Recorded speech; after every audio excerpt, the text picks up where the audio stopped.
Thanks for coming back for lesson 4 of Music Theory Basics for the Advancing Guitarist. In this lesson, we'll begin with a review of lesson 3. We discussed in that lesson how major scales are formed, how to figure out a major scale beginning with any note.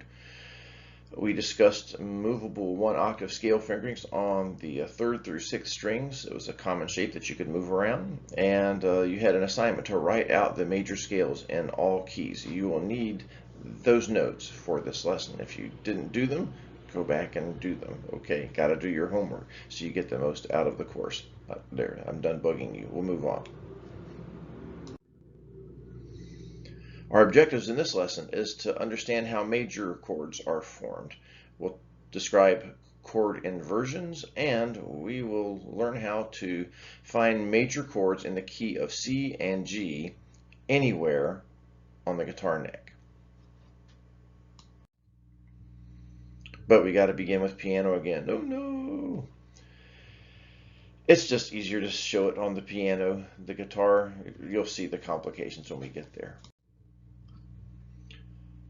Now, there's an interesting key fact that you can take away from this lesson, is that when somebody says the word key, like what key is it in, he means what scale is the song based on. A song based on the G major scale would be in the key of G major. A song based in the key of D would be based on the D major scale. The chords in each key play a particular role or function based on the degree of the scale on which they're built. The functions of a chord can be major, minor, half diminished, or diminished, and you'll learn about all this stuff in the next pages and in the next lessons, so stay tuned. So how are major chords built? We'll start out with our piano diagram here. We have our C scale. We start with C because there's no sharps or flats. That makes it kind of easy to process. What you would do is you would take the 1st, 3rd, and 5th degree of the scale. In this case, it would be C, E, and G, and you're going to make what's called a triad. So you'd play those 3 notes at the same time. It's pretty easy. If you have a piano handy, just run over and plunk down a C chord and see what it sounds like. So C, E, and G, those are the 1st, 3rd, and 5th degrees of the C major scale. Because it's built on the root or tonic of the scale, this would be a major triad. It takes its name from the root note, C major.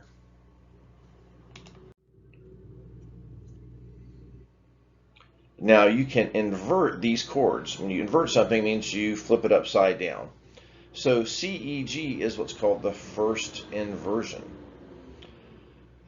If you take the C that's on the bottom of that, when I mean the bottom, the lowest note in the chord, and you flip it up on top, that makes the second inversion, which would be EGC. And it's the same notes, but it sounds a little different because the notes are in a slightly different order. It's still a C chord. Then there's the third inversion, where if you take the bottom note, which in this case would be the E from the second inversion, and you flip it up on the top to make it the high note in the chord, then it's going to be G, C, E. That is the third inversion. When you invert the chord one more time and flip the bottom note back on top, it goes back to C, E, G, and you are an octave higher than where you started. So when you see people playing the piano, sometimes they do these little things where they're kind of going up the piano and it sounds really pretty. Well, a lot of times all they're doing is something very simple of just taking one chord and just inverting it, and they just go up the whole length of the piano and it sounds really nice. Now, the chords in a major key are related by function. Now, what do I mean by function? A chord can be major, minor, it can be diminished, half diminished. And for today, we're going to be talking about the chords that are going to be built on the 1st, the 4th, and the 5th degrees of the scale. If you notice when we write these out, that's where the degrees of the scale where we use the uppercase Roman numerals. That indicates that they are major. So in the key of C, we count up. C would be the 1, D, E, F would be the 4, and G would be the 5th. So if we built a chord going up 1, 3, 5 from those chords, just counting up, it makes a C major chord on the 1, an F major chord on the 4, and a G major chord on the 5. If you did this in the key of D, for example, D would be the 1, G would be the 4, and A would be the 5. So the functions of the chord within the key are based on where it begins. As you'll find out in a future lesson, some of the other ones are going to be minor or half diminished. Okay, now we have to have a word of caution here for some possibly confusing information. Don't confuse the building of triads, which are the basis of chords, and they're built upon the 1st, 3rd, and 5th degrees of the scale, with the function of the chord. So if we use a C chord to make a C triad, counting up 1, 3, 5 from the C, we'd have a C major chord, and that would be a major function. If we built the triad from the F or the G in the key, it would also be a major chord, but it would be an F major chord or a G major chord. This will make more sense when you have a guitar in your hand and you see it. But all chords are made out of triads, but the difference in their roles or functions in the key, major, minor, half diminished, etc., is the degree of the scale which they are built upon. So are you confused yet? I understand it's confusing. For the moment, all I want you to remember is that chord functions, that major chords in any key are the triads that are built upon the 1, the 4, and the 5 of their parent scale. Clear? Good. Let's move on. Now, the inversions of the chord, the 1st, 2nd, or 3rd inversions of the chord, don't change the function of a chord. As you see in the little diagram we have here, I show there's the 1 chord, the 4 chord, and the 5 chord in the little gray boxes, and we could put those notes in any order. The 1 chord in the key of C is going to be C major, so we could put that as C, E, G, E, G, C, or G, C, E. It doesn't make a difference. The major chord for the 4 chord would be at F. That's F, A, C, A, C, F, C, F, A, and the same thing with the G chord. G, B, D, D, B, D, G, or D, G, B. The order that you change the notes around in doesn't make any difference to the function. You just identify the notes based on the triad, and you can put them in any order however you want them to sound. Each chord has a role or function, and where the names of the degrees come into play that we learned about earlier when the little Beethoven screen in the last lesson. The 1 chord is also called the tonic or the root. The 4 is the subdominant, and the 5 is the dominant. No matter how you stack the notes of a chord, the function of the chord doesn't change at all. Now, thankfully, we get to go back to the guitar. So I have the diagram here of our C scale that we learned the other day. And on there, I have highlighted in red the 1st, 3rd, and 5th degree of the scales. Now, the numbers in the red dots are the fingers that you would use. But the first note would be C. The next note in the sequence would be the E, which is on the 4th string, 2nd fret, and the 5th degree of the scale would be with your pinky on the 5th fret of the 4th string. If we were going to play it, just go up 1, 2, 3, 4, 5. 1, 2, 3, 4, 5. So let's play notes 1, 3, 5. If we wanted to build a chord out of that, do you see the problem? We have 2 notes on the same string. We have the E and the G on the same string. We can't make both of those notes ring at the same time, but we need to play those notes. So we have to kind of rearrange things a little bit on the guitar. This is why I show it to you on the piano, because you can see how the 1, 3, and 5 kind of spread out nice and evenly, skipping a key in between them. On the guitar, because the way the tuning is spaced out here, sometimes we just have notes that are adjacent to each other on a string, and we can't play them both at the same time. So we have to kind of become arrangers and work around the problem. So how do we fix this then? Well, this is where the inversions come in. If we use inversions, then we can play the chord. And remember, it doesn't matter the order you play the notes in. If you play it E, G, C, C, E, G, G, C, E, it's all the same chord. So you can look at, I kind of expanded out the diagram there. There are more red notes, and I showed you all the notes within the first 5 frets, including the open strings. So if we were looking for where all the C's, E's, and G's are, well, we have a C here on the 3rd fret of the 5th string. We have an open E at the top. We have a G.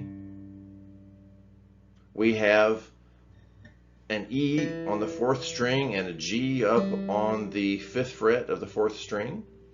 Okay, we have the open G string. We have a C that is on the 5th fret. We have a C, which is actually the same C, same note. They sound a little bit different depending if you have a wound or unwound string. But on the B string, on the 1st fret, there's a C. There's an E on the 5th fret. That is the same note as the open string on the bottom. And we have a G on the 3rd fret. So if we put any combination of C, E, and G together, we can make a C chord. You'll notice that the first one just kind of stands out right at the very beginning. You see C, E, G, which is the most common grip. Normally we strum all of those. If you pay attention to what you're doing when you strum, you can use this chart and figure out the notes you're playing. On the 5th string you're holding down a C. On the 4th string you're playing an E. The 3rd string is open. You have your 1st finger is on the C note on the 2nd string, and you're playing the open E string on the bottom. C, E, and G. We're playing 5 notes. We've just doubled up a couple of them. That's very common on how we deal with this problem of adjacent notes on strings on the guitar. We call the chord shapes that we learn, like in a chord book or from sheet music, like a C chord like this, we call these grips. We learn the shapes and the patterns because it makes it easy to learn to grab a chord on the fly without having to think to voice it each time.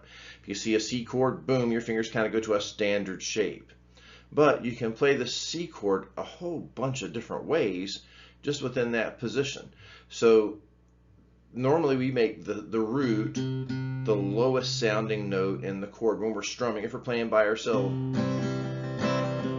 Now I can play C, E, G a whole lot of different ways, but I could do it without the root. If I have a bass player, I don't need to play the root. If I'm playing by myself, it's better to have the root. So as you can see here, with this particular fingering, C, E, and a C, that's the notes we're holding down. C, E, and C. We add to that the open 3rd string, that's a G, and the bottom open string is an E. So we still got a C, E, G. We've just doubled up a couple of C's and a couple of E's. So what are another couple of ways we could play C in that position there in the first 5 frets? Well, we could use the grips that I have put up here in this diagram. We can go 3, 4, 1, which is basically on the 3 and 4 on the 5th fret of the 3rd and 2nd strings, 1st string on the 3rd fret. There's a C chord right there. If you're playing fingerstyle guitar, it makes it very easy to select the strings that you want to hit. The second example is so in this C, E, G, that's a first inversion, C, E, G. So the next one is going to be E, G. I'm going to use the open string on the open 3rd string, and the 1st finger on the C on the 2nd string. That's a C chord. Now we're used to hearing big, rich, strummy chords, but if you're playing fingerstyle guitar or you're playing a melody or a solo, you could use just that if you've got other accompaniment happening. We can also, so that would be a second inversion, that's E, G, C. And a third inversion, G, C, E, would be, make like an A chord and just move it up to the 5th fret. And that's G, C, E. So there is a third inversion, C. So all of those are ways you can play C just within that position using the available notes. Now here's where you need to have done your homework. The chart that you made in lesson 1 of the fingerboard and every note on the fingerboard, this is what you want to use to explore every combination of C, E, and G everywhere on the neck. And you can put them together in any order. Let's see, there is a C right here, there's a G right there, and there's an E right there. There is an E, a G, and a C right there. There is an E, there's a C, and there's an open string there. There's a C here on the 8th fret. There's a G here on the 8th fret on the 2nd string. And there's the bottom string is open E. They all sound very different. They have very different personalities, don't they? And you can find C chords all over the neck. You're only limited by how far your hands can reach. If you have really big hands, you might be able to play a C up here and an E down here and then reach the C over this side of things. My hand isn't big enough to do that, but I have seen people do that. You get hands like Alan Holdsworth and you can come up with all kinds of things if you can stretch far enough. So you want to try to find every possible combination of C, E, and G in any order, anywhere on the neck, and you're going to find possibilities that you would have never thought of to play before. So let's say if you're playing something that's up high like this.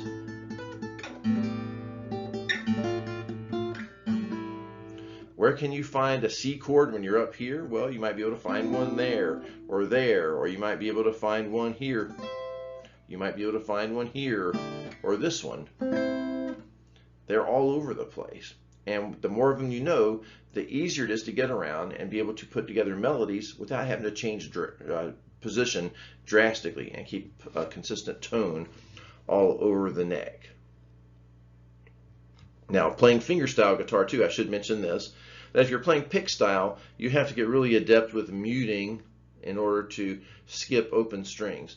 But if you play fingerstyle, the only notes that make a difference are the ones you're picking anyway. So you can skip strings and have weird gaps in there. If you're picking them with your right hand, it doesn't matter. The only notes that are going to make a sound are the ones that you pick. Now let's try this with the G major scale. On the screen, I have outlined all of the G major scale notes on the first 5 frets. Include the open strings. Don't forget the open strings are part of this as well. So all of those notes, and these include the F sharp, so I've actually entered the sharp in there for you. You should have that on your diagram already, but the sharp is in there for you. So now you want to find the 1, 3, and 5 of the chords. So if we go, oops, come here, pick. That's running away from me. There we go. G, A, B, C, D. 1, 2, 3, 4, 5. So G, B, and D are my 1, 3, and 5. That's my G major chord. Again, I run into that problem with this shape. I've got 2 notes on the same string. So I need to use some inversions in order to spread it out. Now, where can I get those inversions? You can try these out in a lot of different places. I'm going to put the pick down, just use my fingers. So I can go G, B, D, I could go G, B, D, I could go G, B, D, G, D, G, B. 3 open strings makes a G chord. I can go here, G, B, D. I could go D, B, D, G. I could go add a 4th finger in there. There are any of these combinations of those red notes are going to make a G chord. So you can find those positions, I mean, many different ways to play it just in those first 5 frets. Here are some examples that you can use. The first one here is just G, B, D, the top 3 strings. That's a G chord. You can play B, D, G. Okay, there's the second inversion. D, G, B. There's the third inversion, and that's just open strings. And back to first inversion, G, B, D. So we are done with presenting new information. Here's your assignment.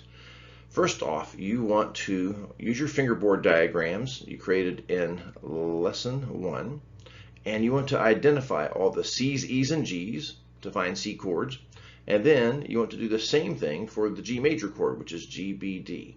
So use your written work from the first lesson to go through and identify those and figure out all the different ways you could play a C chord or a G chord anywhere all over the neck. That's going to begin to open up some ideas for you that you haven't considered, and then you can transpose those into other keys once you get proficient with it.